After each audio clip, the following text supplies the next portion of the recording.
Friends, welcome back to my channel. मैंने पिछले video में बिजोलिया किसान आंदोलन में एक क्वेश्चन पूछा था।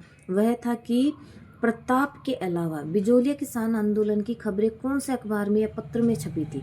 इनके अलावा कौन कौन से पत्र थे जिनमें इनकी खबरें छपी थी। तो इसका आंसर हो जाएगा, एक तो प्रयाग का अभ्युदय समाचार पत्र था, कलकत्ता का भारत मित्र था, और लोकमान्य तिलक का मराठा पत्र भी था, जिसमें बिजोलिया किसान आंदोलन संबंधी समाचारों का प्रकाशन नियमित रूप से किया जाता था।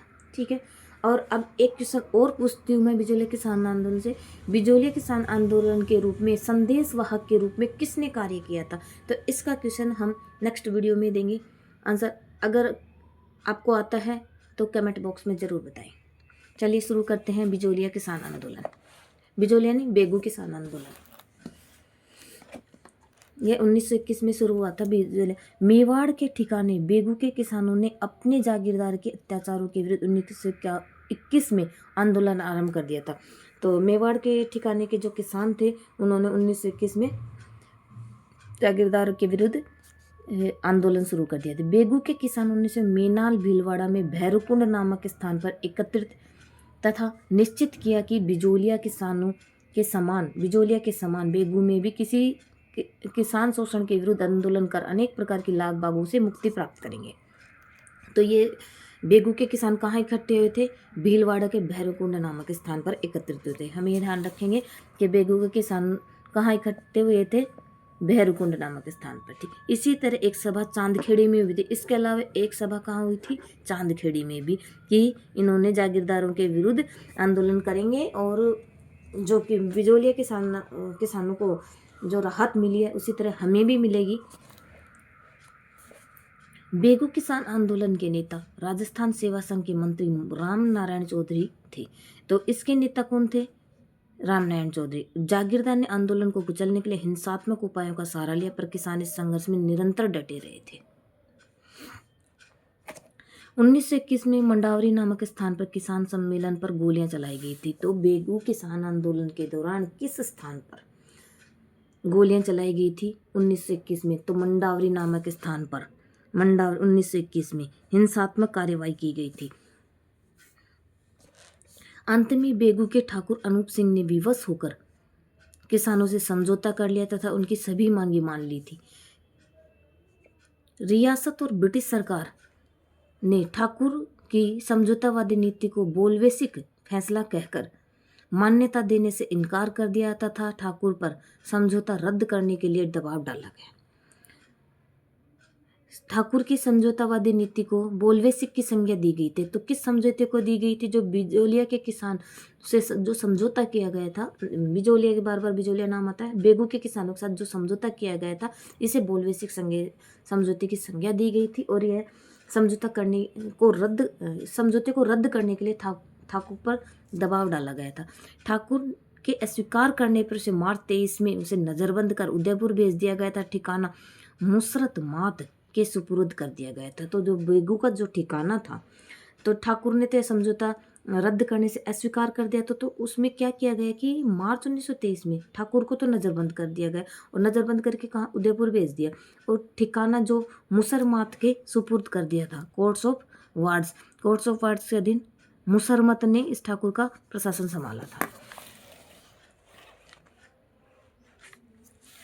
इस पद पर भ्रष्टाचार और दमन के लिए कुख्यात लाला अमृतलाल को नियुक्त किया गया था। और इस भ्रष्टाचार और दमन के लिए कुख्यात था लाला अमृतलाल को नियुक्त किया गया। इसके साथ ही सरकार ने बंदोबस्त आयुक्त, सेटलमेंट कमिश्नर, ट्रेंच को बेगू किसानों की शिकायतों की जांच करने के लिए आदेश दिए थे। तो बेगू के किसानों की जांच के लिए कौन सा कमीशन बना था? ट्रेंच कमीशन बना था। ठीक है। ट्रेंच आयोग ने 2-4 लागतों के अतिरिक्त अन्य सभी लागतें बेगार और भूमि लगान को उचित बताया। और ठिकाने का प्रशासक अमृतलाल सरकारी सेना की सहायता से किसानों को लगान वसूल करने लग गया था। ये तो पहले ही से ही भ्रष्ट आदमी था अमृतलाल ठाकुर, और किसानों के सरकारी सेना की सहायता से किसानों से लगान वसूल करने लगा था। बेगू के किसान आयोग के निर्णय पर विचार करने के लिए गोविंदपुरा गांव में एकत्रित थे। बेगू के किसान कहाँ एकत्रित हुए थे? बेगू गोविंदपुरा गांव में एकत्रित हुए। और किसान प्रतिनिधि ने निर्णय लिया कि जब तक उनकी मांगे स्वीकार नहीं कर ली जाती तब तक वे गोविंदपुरा में अपनी बैठक जारी रखेंगे तथा ट्रेंच तथा अमृतलाल ने किसानों को गोविंदपुरा से चले जाने के आदेश दिए और किसानों ने इसका पालन नहीं किया। ट्रेंच कमीशन किससे संबंधित है? बेगू किसान आंदोलन। और बिजोलिया किसान आंदोलन से कौन सा कमीशन है? बिंदुलाल भट्टाचार्य आयोग। 13 जुलाई 1923 को राजकीय सेना ने किसानों को घेर लिया और लाठी प्रहार किया। इन्होंने कहा था, ट्रेंच और अमृतलाल ने कहा था कि आप लोग गोविंदपुरा से चले जाएं, लेकिन इन्होंने इसकी आज्ञा का पालन नहीं किया। तो 13 जुलाई 1923 को राजकीय सेना ने किसानों को घेर लिया और लाठी प्रहार किया, गोलियां चली। इसके परिणाम से 2 किसान रूपाजी धाकड़ और कृपाजी धाकड़ शहीद हो गए। तो रूपाजी धाकड़ और कृपाजी धाकड़ का संबंध कौन से किसान आंदोलन से संबंधित है? तो बेगू किसान आंदोलन से। और राजकीय सेना ने इन पर गोलियां चलाई थी। कब चलाई थी? 13 जुलाई 1923 को। ठिकाने की इस दमन नीति के देश के कई समाचार पत्रों ने आलोचना की।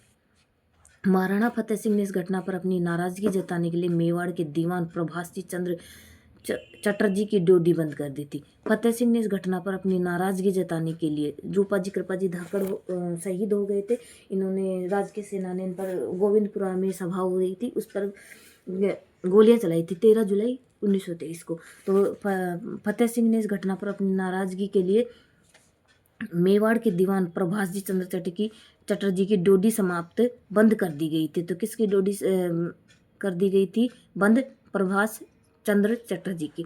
सेना के अत्याचारों से किसानों का आंदोलन शिथिल पड़ने लगा और किसानों का मनोबल गिरने लगा था। यह देख पथिक जी बेगू पहुंचे। उन्होंने आंदोलन का नेतृत्व किया और आंदोलन पुनः सजीव होने लगा। 10 सितंबर से पथिक जी गिरफ्तार कर लिए गए। तो पथिक जी को बेगू किसान आंदोलन का नेतृत्व करते हुए कब गिरफ्तार किया गया था? तो 10 सितंबर 1923 को। पथिक जी की गिरफ्तारी के बाद बेगू के किसान आंदोलन कुचल दिया गया और इससे भी किसानों की स्थिति में अत्यधिक परिवर्तन आया और आंदोलन के दबाव के कारण बेगू के दिसंबर 1923 में बंदोबस्त शुरू हुआ और लगान की दरें निश्चित कर दी गई थी।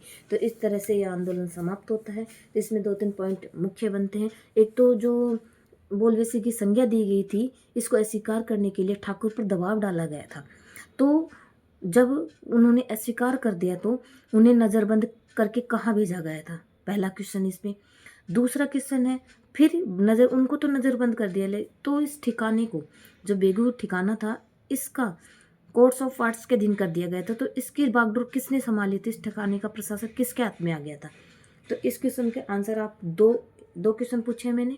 एक तो ठाकुर को नज़रबंद करके कहाँ भेज दिया गया था और फिर इसका ठिकाना किसके सुपुर्द कर दिया गया था। तो इस क्वेश्चन का आंसर आप हमें इस कमेंट बॉक्स में ज़रूर देना।